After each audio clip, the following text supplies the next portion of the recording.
Hey, Kevin here, top 100 financial advisor, two-time author, one-time bestseller, and we're here to talk about, well, estate planning and generational wealth. This is because of the news of Chadwick Boseman, who tragically passed very recently due to colon cancer, and we just found out today that he did not have a will and that his wife has entered into probate, which means that the court is now going to decide where a portion of his assets will go, and she's going to have to pay some fees. She's going to need to retain an attorney, and everything becomes public, at least the portion that was out there.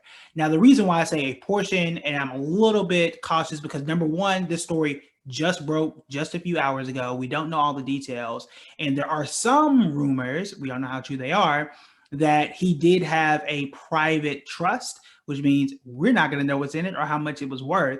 And only the things that are going to probate are things that are going to become public. So what we know right now is that she has filed for probate, and the assets in the probate part of this is only $1 million. Now, my estimation, based on Black Panther, based on 42, and based on all the amazing things he's done through his life, I'm pretty sure he is worth more than $1 million. So in theory, that would make sense. Again, we can't prove it, and that's fine. It ain't all of our business, but there is something that we can learn from this. He is also not the only celebrity to not have a will. I'm going to read that list off, or a portion of that list, just for a second, and then go into the things that you need to know and things that you need to do to have the right estate plan. All right, so we've got Abraham Lincoln, a president. So yeah, Abraham Lincoln, Martin Luther King Jr. did not have a will. Famously, Aretha Franklin at first did not have a will. Then we found out weeks later that she did, and then she had like 3 of them. They're all handwritten, and then the lawyers and the judges had to figure out what goes in what order, which one was written, and whose handwriting is this in, and was it legible. So we'll talk about the communication piece of that. Tupac didn't have one. Barry White didn't have one. James Brown, and ironically, James Brown was played by Chadwick Boseman. There's a quick disclaimer. I'm reading this from Forbes.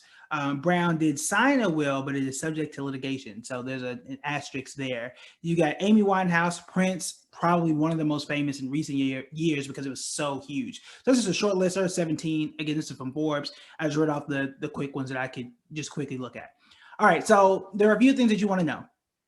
Number one, this may not be his entire estate that is going into probate. From what we know now, which is very little because this broke just a few hours ago, is that only $1 million is in probate. Now, I saw Black Panther 3 times. You may have seen it even more. I saw 42. I saw a lot of Chadwick Boseman's movies. And not to say that I made him a millionaire or anything like that, but I'm pretty sure he's worth well over $1 million. I would be shocked if he was only worth just $1 million. That was everything that he had. I say that because there are some rumors that say that he had a private trust, which if it's private, none of us know about it. And that's the good thing about having a trust, because nobody needs to know, and there's really no legal way that you can get hold of the information unless they give it to you. But probate is public, and that's one reason why you want to avoid the probate process as much as you can. Probate is basically someone dies, they don't have any beneficiaries, they may not have a will, or even you can have a will and still go into probate, but once you go into it, it is public record. Parents, ex-spouses, children, people who say that you owe them money, anybody can start to ask and claim and go to court to try to get a portion of your assets. It's not pretty. It can take a long time. It may not go the way that you expect it to, where assets are awarded to people that may not have been in the family for whatever reason. And again, it can be expensive. So for example, he has $1 million that's in probate now, and it could be reduced because of fees, because of taxes, because of court or whatever. And it may only be, let's say, $800,000. Still a lot of money, yes, but that $200,000 could have gone a long way for any other reason. So again, it is still a developing story, but I do want to at least throw that asterisk out there and say that I really don't think this is everything. But again, this just broke. We only have what we have. But for your sake, you want to avoid probate. You should probably have a will. You want to go to an estate attorney to do that. That is not my particular field, but there are some things that you can do to help you avoid probate. Again, you can have a will and still go to probate. Just know that. And we'll talk about a little bit about what will does and some other ways to just avoid probate altogether. So number one, You need to update the beneficiaries on every account that you have, including life insurance, including your bank account. The reason why you do that is because when you update your beneficiaries, you avoid probate altogether. When you pass, it is going to happen. I know it's not a fun topic to talk about, but if you have learned nothing else this year, we lost Kobe, we lost Chadwick, we lost over 200,000 people to COVID by itself. I don't like talking about it. I really don't. But it is important for you to think about that and do those things and take those measures now, because once it's too late, that's it. There are no redos, and it can be very difficult for your family to continue the work that you have done if you haven't taken the tiny steps to do those things now. So number one, when I say change the beneficiaries or at least update them, for example, I just had a daughter. That means I had to go back through my IRAs, my old 401ks, my bank accounts, my life insurance, all of that stuff. I had to go back and update and say, wife, child A, and child B needs to be on there, because I may not change it for a while. You want to go through and update this stuff every single year if possible. But if I never update it, what happens if we have a third child and I never go back and do anything? We have a fourth child, I never go back and do anything. If I get remarried for any reason, I never go back and do anything about it. If I don't update it, it can go to places that I don't want it to go to. But also, if you don't have anything on there, it'll go to probate and the judge decides who that may go to. That may not be what you want to do. So you want to make sure that you have beneficiaries on all of your stuff that you can. So all your retirement accounts, any investing account, bank accounts, all that stuff, you want to have named beneficiaries. Make sure that's updated. Every time you have a change in your family, make sure that you have that. You also want to consider having a will. A will is basic instructions to say, look, I want the house to go here. I want my Peloton bike. I'm just looking at a bike. I want my Peloton bike to go here, so that when it goes through probate, because not everything, some things just have to go through probate, at least people know like these assets were designated for this person. That's another way to do it, to make sure at least it goes to who it's supposed to go to. But another way of getting out of that and avoiding probate altogether is to have a trust. A trust is a legal document and, how do you say, designation to say, this is owned by the trust, and here are the instructions on how to control and distribute these assets for the purpose of child, wife, whomever. This is very common, and you don't have to be rich to do this. It is more common among them, but clearly not all of them. This is basically to say, look, I have $1 million. I even have $200,000. This trust says it's going to distribute $10,000 to, my firstborn child, my secondborn child, every single year on the 15th of February, whatever that may be. But those are ways to have that estate plan together. Now, my best resource for you is you want to go follow and check out the Ivy Investor. She is an attorney who deals with this stuff all the time. So go follow her. Anything, if she shares something, I will definitely amplify it and let you guys know.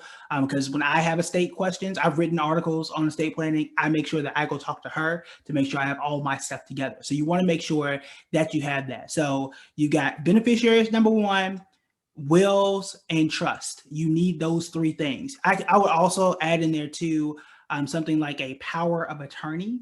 That is, and again, clearly you want to talk to your legal experts there, but power of attorney allows you to make decisions in the incapacitation of someone else. So for example, if something were to happen to me and I'm unable to sign documents, to pay bills, stuff like that, my wife would have power of attorney to do those things on my behalf in most cases. So you want to check those things out, especially if you have older parents or grandparents. You want to try and do that as soon as you can so that you can act and make those necessary moves when needed. So you definitely want to do that as well.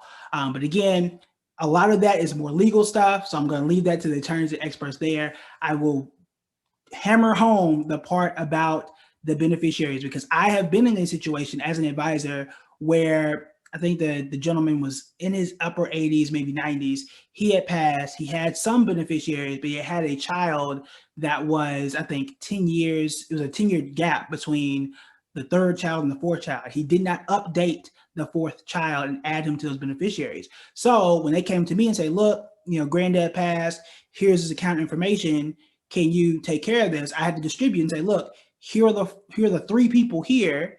There are three people on this list, but there are four of you in the room.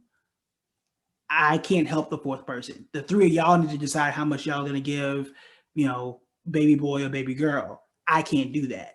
And that's unfortunately when that stuff is not updated. So you want to make sure that you add this to your 6-month financial plan or your 1-year financial plan, or make sure that you talk to a financial planner, make sure you talk to an estate attorney or an estate planner because they help you through this.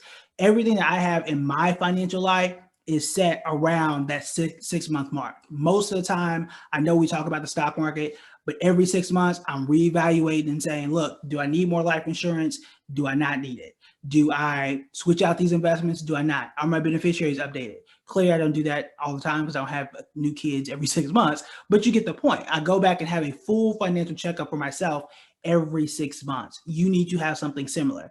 Once a year is fine, but you definitely want to do it anytime your financial situation changes. That means new job, lost a job, what have you, but also family situation changes in that had a child, someone passed, got married, got divorced, adopted, all of those things. Those are signifiers or changes that you need to be aware of that your entire plan needs to change now. For example, again, yes, I added my daughter to my life insurance, but I also need to update the coverage because when I had, let's say, $100,000 of coverage, it was for wife and child for whatever it is that they need to take care of. Well, now I'm adding a new person. So I need to compensate for that amount and make sure that I have additional coverage to cover 3 people instead of just 2.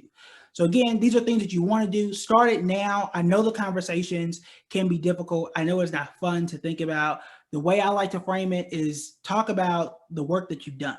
You did not work every day for this long for you to squander it.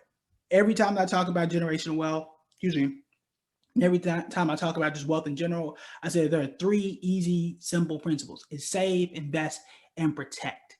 Protect is that last pillar. If you do not protect it, it won't be there. And you would have wasted a lot of your time and you could waste a lot of money. And a part of this too, a part of the protection piece is communication. It's talking about where the will is. What assets do you have? Is there a trust? What are the keys and the passwords, the combinations that I need access to? These are conversations that you have to have. If you have a nice, neat binder or notebook, it's great to put that stuff there. Again, I know it's difficult. I don't like talking about it with my parents sometimes, but I have to because if you don't, not only can your stuff be out in the street because it's public now, it'll be painful for you because now you have to plan. I don't want to get grim, but you have to plan like arrangement for your parents, and now you've got tax bills and probate and other stuff you have to deal with. You don't want to have to do that. I want to make sure that for my son, my daughter, my wife, and whoever comes behind me, grandkids, years and years and years down the line, that I've worked this hard to get here. And I'm planning and putting all this stuff in place so that it'll still be here. I didn't do it for you to squander it. I didn't do it for it to be paying, more than I have to in taxes or pay to an attorney when I can take care of it now. And that's what you want to do. So again, we'll see what happened with Chadwick. Hopefully it's just a small portion of everything, that's kind of how I'm feeling. I want to be optimistic, and I kind of feel like that was the case, but that didn't happen for everybody. We saw what happened with Prince. We've seen a lot of stuff with Aretha, and the list goes on. But this is your opportunity right now. Just like I tell you guys every day, like this is your opportunity to invest. This is your opportunity to learn. This is your opportunity to learn from what's going on. Not going to call it a mistake because we don't have all the details, but this is your opportunity to learn and make those moves now. So resources, again, number 1, share this video. Number 2, and I'll see if I can link her profile to this, but check out the Ivy Investor because she has amazing resources. And this is what she does every day. I do investing all the time. She also does investing, but I'm going to stick to my box. I'm going to go to the experts for the estate planning and the wills and estates because she's an attorney. I can't do it if I wanted to. Unless I decide I want to go to law school, which is too expensive for me. All right, so that is it for me. I appreciate y'all for being here. I appreciate you guys for sharing. We are, as you can see, my computer is here. You can see my mic. We're trying to upgrade. So we've got us some lighting and a camera and stuff like that. So we're going to see where it's going to go. So y'all let me know what y'all think, and we will take it from there. And I'm trying out different rooms in the house because I got kids. So I got to make sure that they're, I'm in a place where they're not overly loud. So we're going to try and do that too. All right. So that is it for me. I will talk to you guys later, and y'all be safe, plan, do what you can, give people their flowers while you can too. All right. So talk to you guys later. Bye.